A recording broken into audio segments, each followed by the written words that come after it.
Bom dia a todos e todas. Deixa eu controlar o tempo aqui. Quero saudar inicialmente o diretor do Instituto de Física de São Carlos, professor Tito Bonagamba, presente, que está acolhendo a todos nós aqui.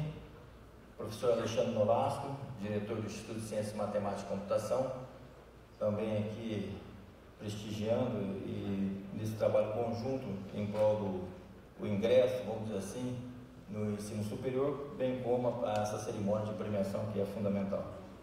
A diretora de ensino, a professora Débora Gonçalves Costa Blanco, com quem já tem parceria em premiação de Olimpíadas desde a década de 2000, né, que nós estamos vendo as Olimpíadas que são antigas.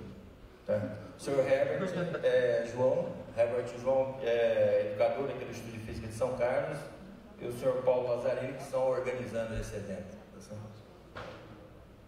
Os coordenadores desse evento, os coordenadores de escolas, professores, diretores, supervisores, os alunos medalhistas, todos vocês são muito bem-vindos e eu fico muito feliz de poder estar aqui para falar um pouquinho para vocês sobre a Universidade de São Paulo e especificamente sobre a questão do ingresso na USP. Então eu vou falar mais focados para os alunos que estão no ensino médio, independente se primeiro, segundo ou terceiro ano, e os que vão fazer o processo de ingresso agora nesse final de ano, seja ele pelo Enem, seja ele pela FUVEST.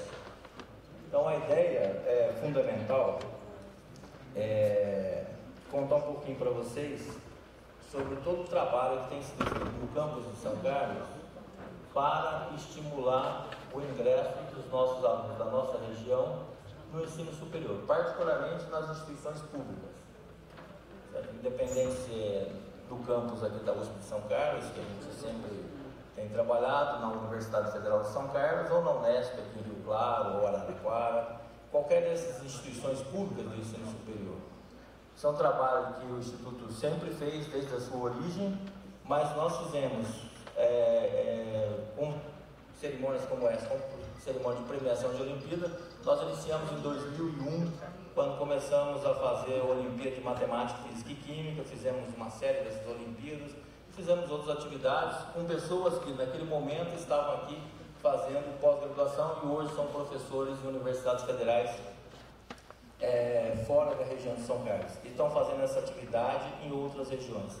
Semana passada, na segunda-feira, então hoje é 25, temos dia 18 às 10 horas, mais meia hora, só um pouco mais tarde, eu estava fazendo a abertura da cerimônia de premiação da Olimpíada de Física em vídeos, na cidade de Dourados, em Mato Grosso do Sul, do qual uma egressa desse instituto, a professora Ariane Bafa Lourenço, juntamente com o Herbert aqui e eu, nós criamos na cidade de Dourados uma Olimpíada que cada um gravava com seu celular um evento, um experimento de física em 1 minuto. Então foram selecionados os alunos de escola pública que melhor apresentaram o vídeo e essa foi a cerimônia. E aí também eu falei um pouco lá, só que lá era um evento, era um encontro do Centro-Oeste de Físicos, então os alunos que estavam lá eram poucos os premiados, o foco foi outro, era mais a relação ensino médio e ensino superior. No nosso caso aqui, além de parabenizar todos vocês e dizer que continuem estudando dessa forma, se dedicando, dizer a vocês o quanto que muda a vida de cada um depois que você faz o ensino superior. E eu não estou falando de recurso financeiro aqui, tá certo? Recurso financeiro, em geral, é decorrência de todo esse processo. O que é importante é a sua capacidade de poder refletir sobre o que está acontecendo, a sua capacidade de você ter análise crítica de como você vai tocar a sua vida e de como você vai colaborar, inclusive, com seus familiares. Como que você vai ajudá-los a progredir, como que você vai se ajudar, como que você vai controlar todo esse processo. Se você tem mais conhecimento, mais fácil fica para você fazer isso. Melhor fica para você ajudar aqueles que você gosta. Eu sou um exemplo disso. Estudei o tempo todo como vocês na escola pública. Foi difícil, porque eu tinha que trabalhar, como muitos têm que trabalhar, estudei parte no diurno, parte no noturno. Uma situação que às vezes você fica empolgado para fazer e você quer só fazer no diurno, mas aí a situação da família é tal que obriga você a trabalhar, então você tem que ir estudar no noturno. Mas se você tem dedicação e se você corre atrás daquilo que é o mais importante, que eu julgo que é o seu sonho, você consegue. Para isso você tem que estudar muito. Só existe uma maneira para isso, só existe um conselho para isso. Você tem que estudar. Você tem que estudar. Não se coloca naquela posição, eu não sei, a minha escola é assim, a minha escola é assado. Não. Você sabe ler, você já é adulto, pega o material, estude. Hoje, na minha época, não tinha redes sociais, tá certo? Tinha correio elegante, vocês não sabem o que é isso. Entendeu? Era tudo feito a caneta e papel. Então não tinha como você pegar e tirar dúvida. Não tinha internet que poderia você fazer, ver aulas, por exemplo, que existe hoje na rede. Nós na Universidade de São Paulo temos isso. Você entra no portal aulas, você tem aulas de matemática feita por professores de ensino médio, mas também por professores da universidade. Então você tem uma série, e tem outras universidades que tem isso, tem cursinho que tem isso. Quer dizer, a quantidade de material disponível hoje é muito grande. Na época era você e o livro. Você tinha os colegas com o qual você podia contar e tirar dúvida. Olha, eu não estou entendendo o que é isso daqui, não estou entendendo o que é aquilo ali. E você sentar e estudar, estudar, estudar, estudar e continuar estudando. Depois que você estuda um bocado, aí você vê que as coisas não são tão complicadas assim. O que está faltando é que está faltando um pouco de dedicação. E essa dedicação ela tem que ser muito intensa. Porque se não for muito intensa, se for pelo caminho do mais simples, do mais tranquilo, não vai dar.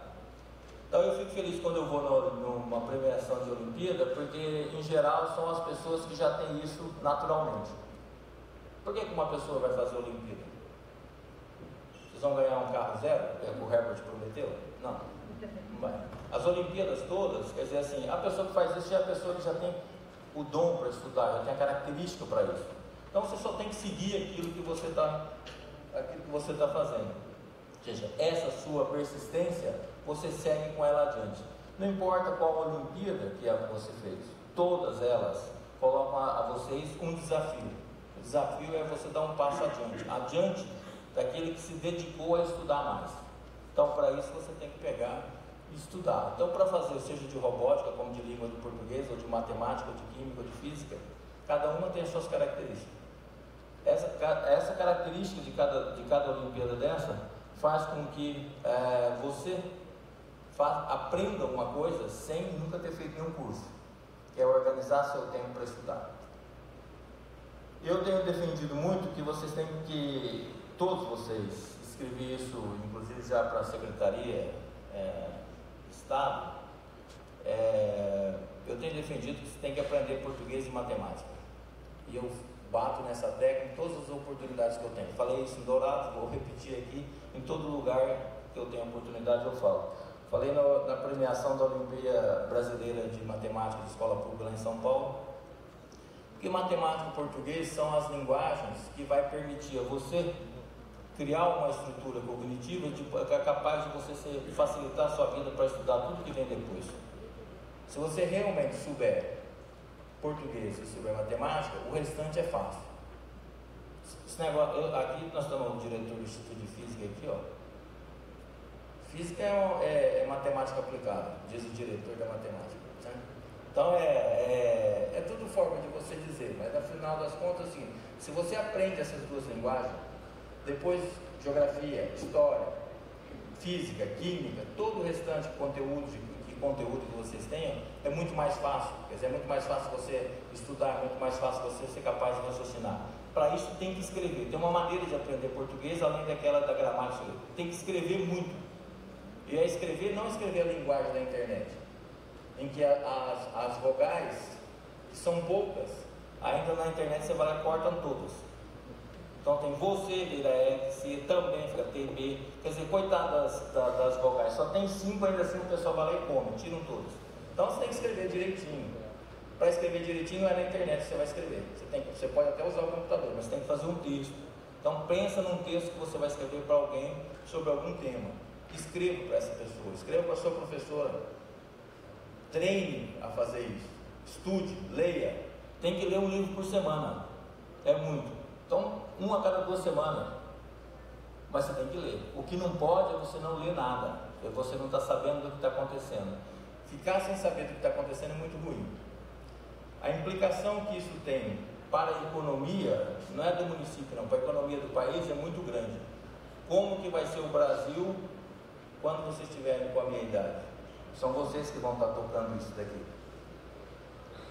Não pode ser essa coisa superficial, porque senão o país não vai ter condições de seguir competindo. Então, se a experiência nos mostra que nos países que estão avançados, independente da questão de estudo momentânea, o que garantiu a sustentabilidade desses países e o domínio desses países sobre os demais é a questão da educação. Se você tem educação, você ajuda na saúde. Se você tem educação, você ajuda na questão da segurança. A educação é o ponto central, não é investir em recursos para a saúde desesperadamente, investir em recursos desesperadamente para a segurança e para todos os outros ramos. Você tem que primeiro focar naquilo que tem efeito, que é um efeito transformador. Porque se as pessoas souberem o mal que faz determinadas coisas, elas deixam de fazer. Se elas deixam de fazer, você vai melhorar a saúde, você não vai criar pressão em cima de todo o processo de saúde. Então, para isso, não estou dizendo que não deve investir agora, que a situação está complicada, mas eu acho que você tem que priorizar. Tudo na vida é prioridade, na minha opinião, e você tem que aproveitar as oportunidades. Vocês têm uma oportunidade, estão aqui hoje, foram muito bem nas provas, foram selecionados, vão receber a honraria de ter sido selecionado.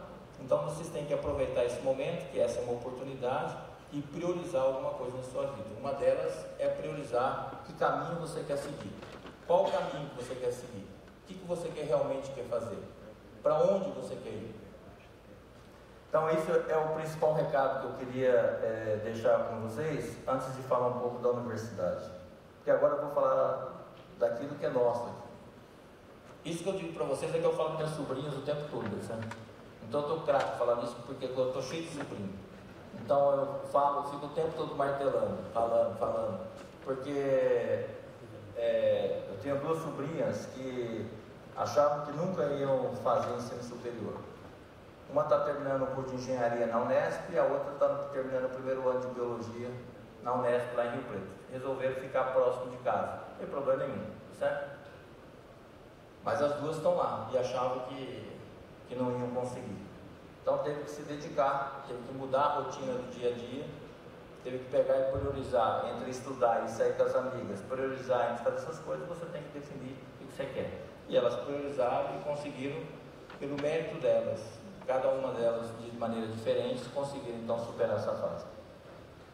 Muito bem, o que é a Universidade de São Paulo, a tal da USP? A Universidade de São Paulo, ela é hoje uma cidade de 110 mil habitantes, certo? Então você tem uma cidade, vamos dizer assim, São Carlos tem 220 mil habitantes, nós estamos falando de metade de São Carlos, essa é a Universidade de São Paulo. A Universidade de São Paulo está distribuída, a maior parte dos alunos e dos cursos está na cidade de São Paulo, em que você tem boa parte dos cursos. Depois você tem campus aqui em São Carlos, esse que nós estamos, mais focado na área de exatas. Depois você tem o campus Ribeirão Preto, mais na área de saúde. Em Bauru, que você tem odontologia e fonoaudiologia, outro campus. Aí você tem Pirassununga, que tem engenharia com isotecnia, mais área de ciências agrárias. Piracicaba, que tem agronomia e ciências agrárias, biologia, e agora tem curso de administração e economia. Depois você tem Lorena, que é um campus de engenharia, tem várias engenharias. Santos, que tem um curso de engenharia de petróleo. E aí você tem a USP Leste, na Zona Leste, em que tem 10 cursos, que são cursos, tem curso desde gerontologia, que são cursos mais para futuro, obstetrícia, educação física e esporte, são outros cursos que você tem lá.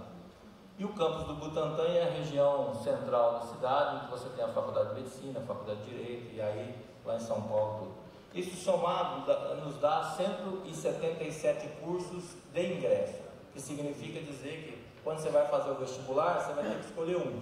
Então você pode escolher direito noturno ou direito diurno. apesar de ser direito, um é noturno e diurno e você conta como 2, tá certo? Então o 177 é dessa forma que é contado. Se você tirar o período, ou seja, se é independente, se é diurno ou noturno, são 144 cursos. Desses cursos 177, nós temos todas as áreas do conhecimento. Isso está dentro de uma universidade que é a tal chamada universidade pública, da mesma maneira que a escola pública. Ou seja, quem nos paga e paga a escola de vocês, somos nós mesmos, vindo através do governo do estado. Cada um de nós, com nossa vida na nossa cidade, nesse estado, contribui com impostos. E esses impostos, parte desses impostos, então, é dedicado ao ensino. Uma parte disso é dedicada ao ensino superior. Certo? O ensino superior, então, envolve a Universidade de São Paulo, a Unicamp e a Unesp. Então, no nosso caso, a gente recebe uma quantidade de recursos, de dinheiro, para tocar toda essa estrutura. Isso envolve ainda uma série de museus, mais de 70 bibliotecas, você tem hospitais, tem uma quantidade muito grande. A universidade é a maior do Brasil e é a que tem, desde escola pública, também é a que tem o maior número de alunos fazendo as suas faculdades. Nós temos hoje 60 mil alunos matriculados na Universidade de São Paulo, fora os que estão fazendo pós-graduação. Quando você olha para tudo isso, nós estamos falando de 90 mil pessoas. Os 20 mil por 110 são nós mesmos, os professores, os servidores e o pessoal que nos ajuda, que é contratado. Então, esse cenário é o cenário do qual a gente convida vocês a entrarem.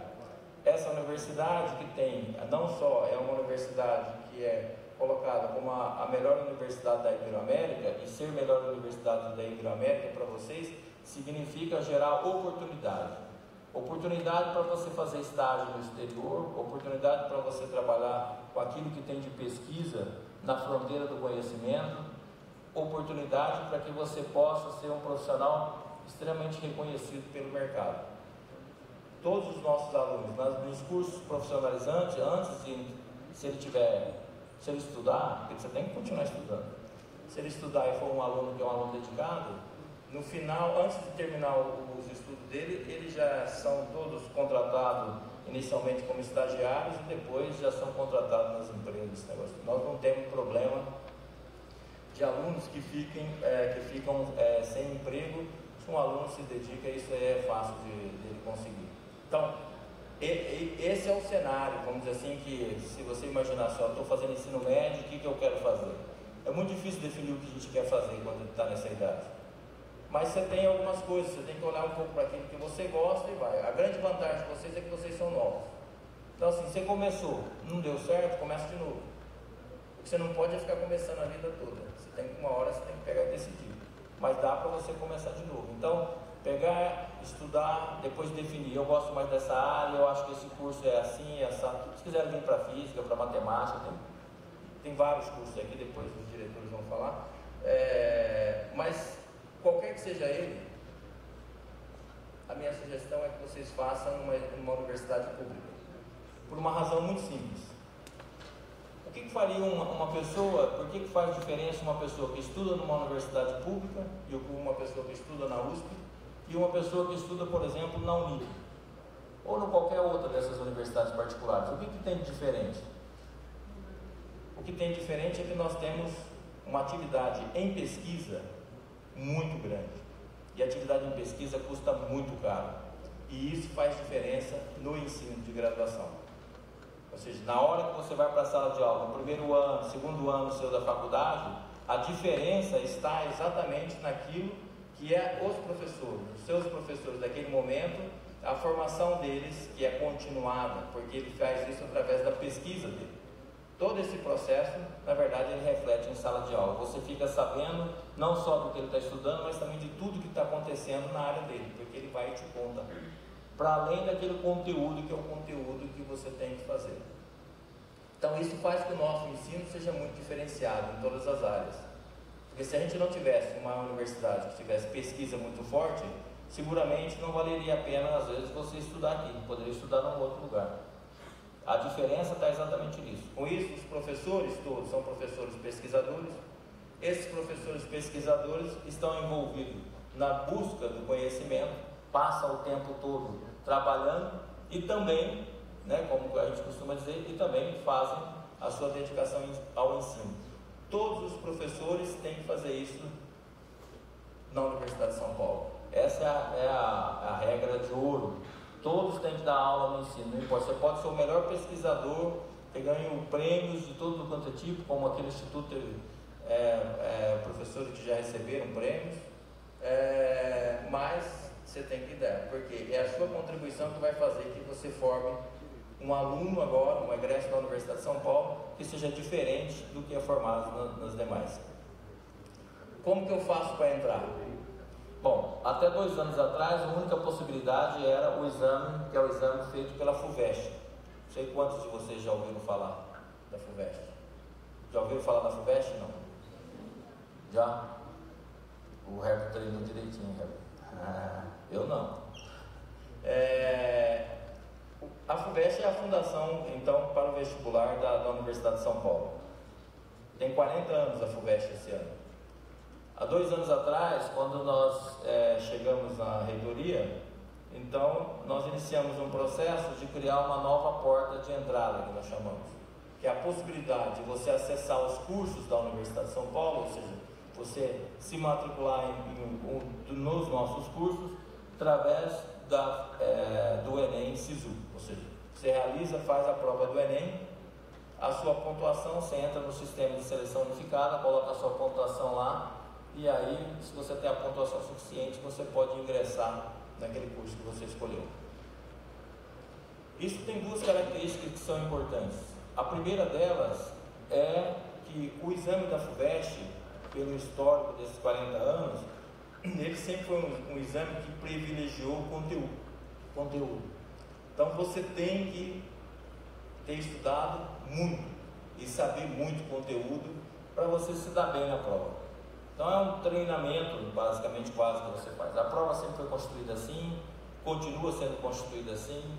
Você faz alterações aqui e acolá, mas são sempre alterações que não mudam a essência da prova.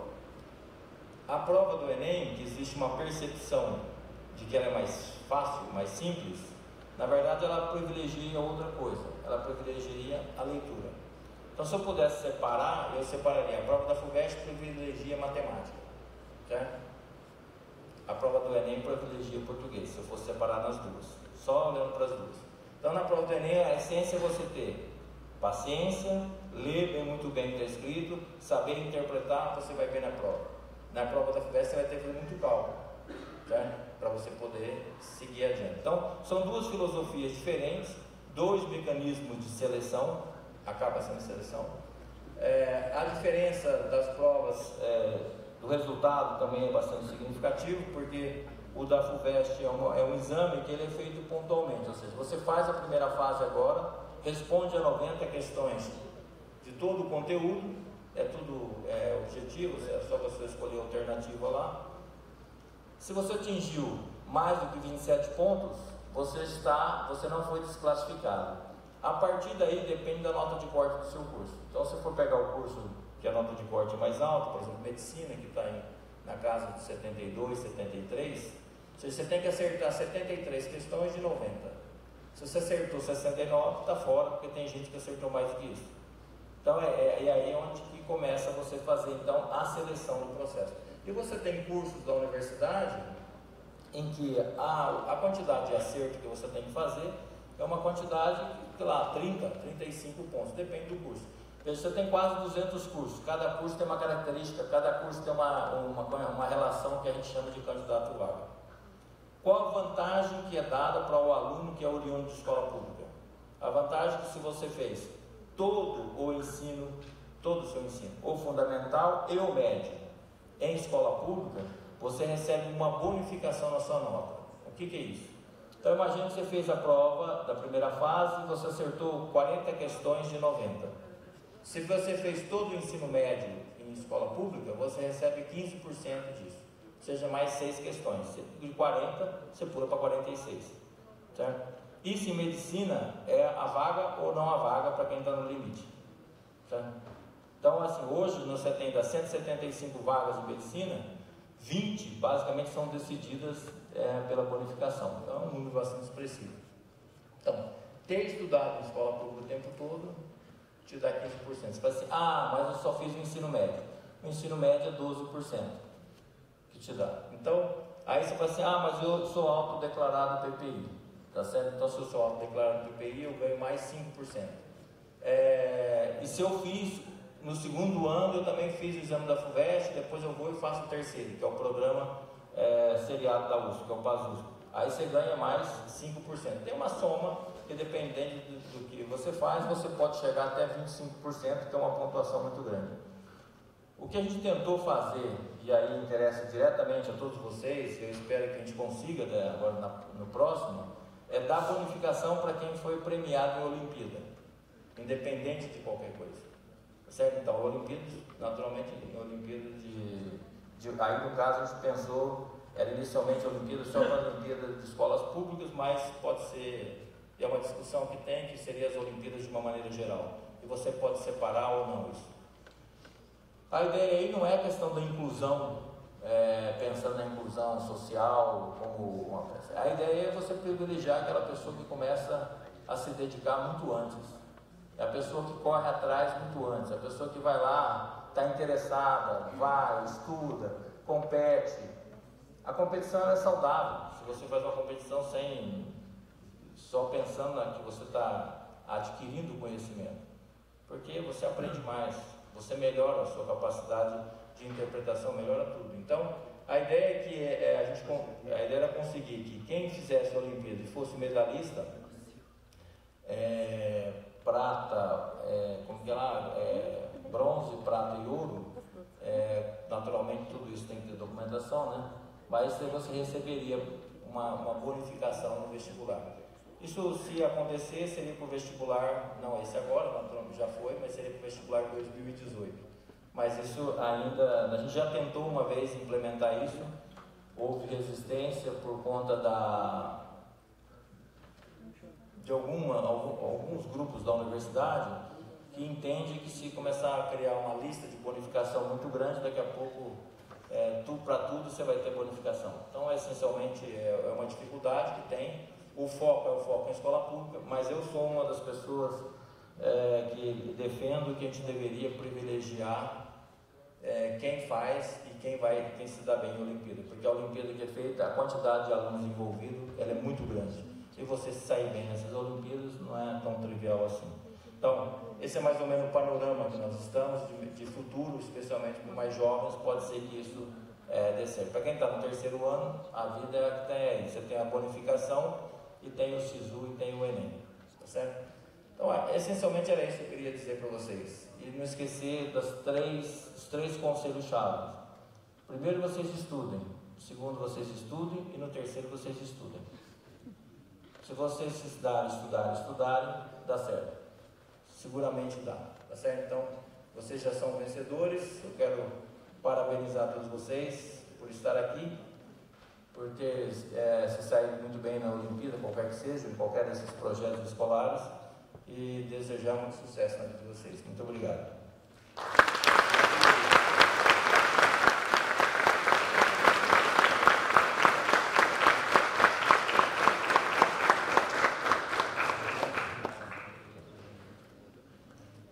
Agradecemos a presença ilustre do professor Dr. Antônio Carlos Hernandes, que terá que nos deixar por outro compromisso. Obrigada, professor. Gostaríamos de chamar a responsável por proporcionar esse encontro e principalmente pela efetivação das ações nas escolas públicas estaduais, a nossa dirigente regional de ensino, professora Débora Gonçalves da Costa Blanco.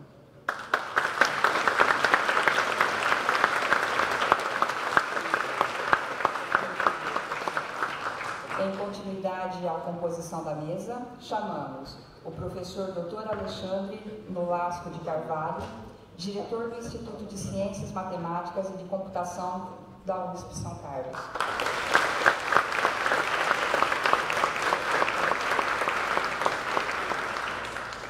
O senhor professor Dr. Tito José Bonagamba, diretor do Instituto de Física de São Carlos.